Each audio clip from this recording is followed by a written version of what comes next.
So, I was born in Singapore on 24th October 1948. So I guess I've lived in Singapore almost 70 years now. When I grew up, Singapore was still a poor developing country.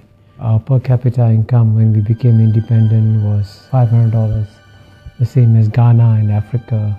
Either you can say the misfortune or the good fortune of being born in a very poor family in a poor Singapore.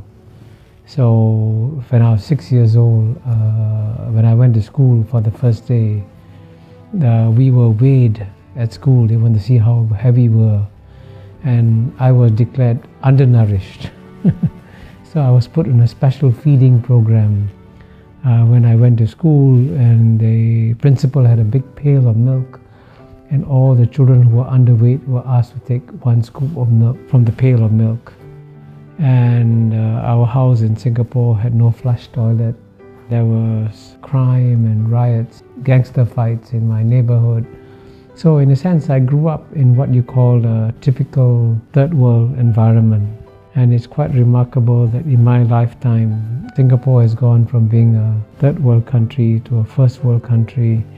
And I have lived through this remarkable transformation.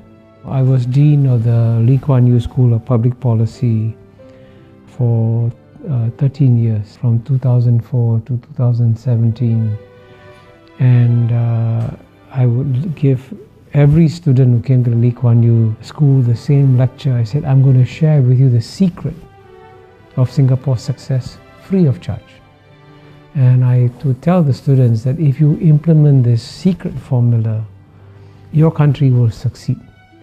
And I capture the secret formula with the acronym in English, MPH. The M stands for meritocracy. Meritocracy means that you select the best people to run the country. And what brings many countries down, especially in the third world, is that when it comes to selecting the finance minister or the economics minister, they will give their jobs to their brothers, their cousins, their uncles, their relatives, and not to the best people. And Singapore did the exact opposite. In Singapore, the jobs were given to the best people. And in the case of the Prime Minister of Mr. Lee Kuan Yew, Mr. Lee Hsien Loong, when he went to study in Cambridge University, he was the top student in the class, if not in the university. In fact, his professors were so impressed, they said, you should become a mathematician because you'll become a world-class mathematician. Then he went to study in another great university, the Harvard Kennedy School. And in that university, he's one of the few students to get an article published in a Tier 1 economics journal. Very few students get articles published in a Tier 1 economics journal. So he's incredibly brilliant. And so if the best man of the job is Mr. Lee Kuan Yew's son, then he should be selected.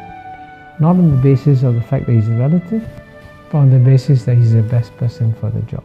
So meritocracy is the first pillar of Singapore's secret formula.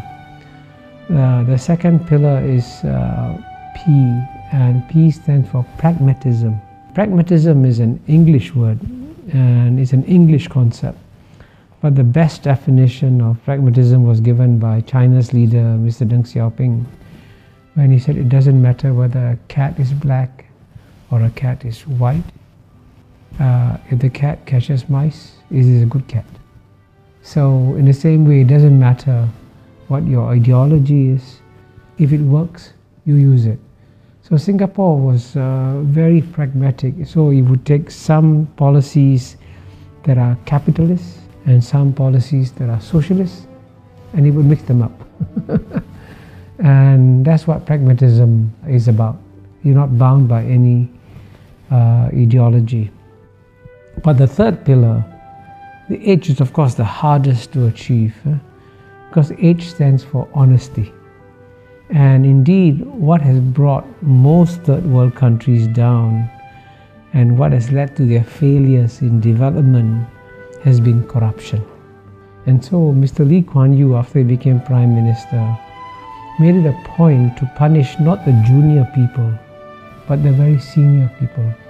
So when a deputy minister went on holiday with his friend, a businessman, when he came back, he was arrested.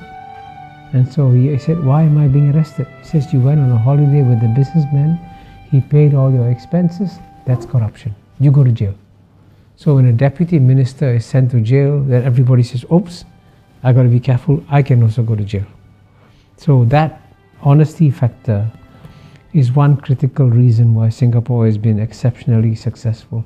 So it's a combination of meritocracy, pragmatism and honesty. Then that's the formula for Singapore's success.